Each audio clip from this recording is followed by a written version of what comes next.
We're going to look at the international newspapers now here on France 24. Olivia's with us. We're going to start off with Greece. Seems to be the big story of the day. It is the big day for Athens, at least anyway. Angela Merkel arriving there to discuss the future of the Eurozone. Yes, obviously it's a day of suspense for the Greeks. The English-language daily Katerimini is headlining on this, Angela Merkel's visit to Athens. Greece is on high alert.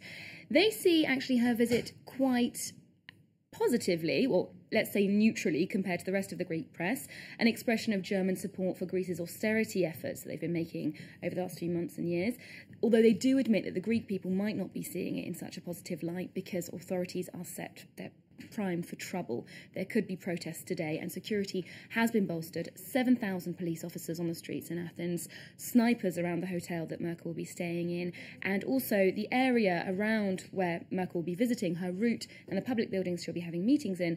That area, there's going to be a full ban on public protests, which is really a first in Greece. They very rarely do this kind of thing.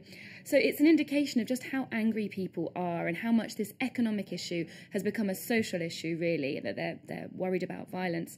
The daily paper Demokrasia, I think it's pronounced, is less neutral. They have an editorial saying, what should Angela Merkel be expecting? And they tell her just what to expect. They say she's in for a rough day. There'll be left-wing parties, right-wing parties, trade unions, young people rallying out in the streets, showing just how angry they are at someone who's become really the symbolic figure, the personification of everything Greece has had to go through at the hands of Europe to meet their austerity targets. And I think the paper's in agreement with this anti-Merkel sentiment, because they're calling upon young people to carry on with the Facebook organisation, the social network mobilisation, and get out and protest. So we could be in for a turbulent day of news from Greece. Very appropriate photo of Angela Merkel there, Not looking looking very too glum. happy. Yeah, exactly. Now, next, let's go over to the US. The campaign trail, of course, well and truly in full swing. Mitt Romney's given a speech outlining his views on foreign policy. Apparently he didn't say very much, though. No. He's been accused of being too vague. The political website Politico gave a blow-by-blow account of everything that he said, and they say that despite plenty of fighting talk, a very decisive tone, he was lacking in content and he just wasn't very clear. They invited a number of analysts to give their opinion on what he was saying.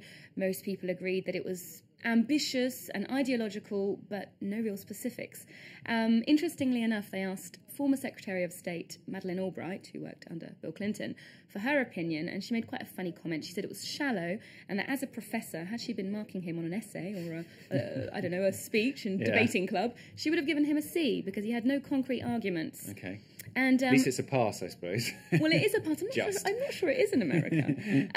Other analysts, of course, pointed out that he had conflicting ideas when it came to supporting America's allies and also pushing for democracy, because some of America's allies don't prone democracy as a form of governance. And looking at the European press, The Guardian had an interesting take on the speech, actually, saying that his foreign policy is basically the same as Obama's. It's just the rhetoric that's different. So it's just style. The substance is fundamentally very similar. They say that if the leader in the White House does change come November, foreign policy would only shift by about 10 degrees from one direction to the other, so there's nothing huge. They share the same ideas on Afghanistan, for example, a handover to Afghan power in 2014, and this two-state solution, which they both prone for the Israeli-Palestinian problem. So really, nothing very new there. Sure. Okay. And finally, we've got a bit of an unexpected drug haul. This is in the sleepy home counties just around London in the UK. Yes. An elderly couple in Bedfordshire were very surprised to find a huge cannabis plant growing in their garden. Now, I promise they did not know it was cannabis.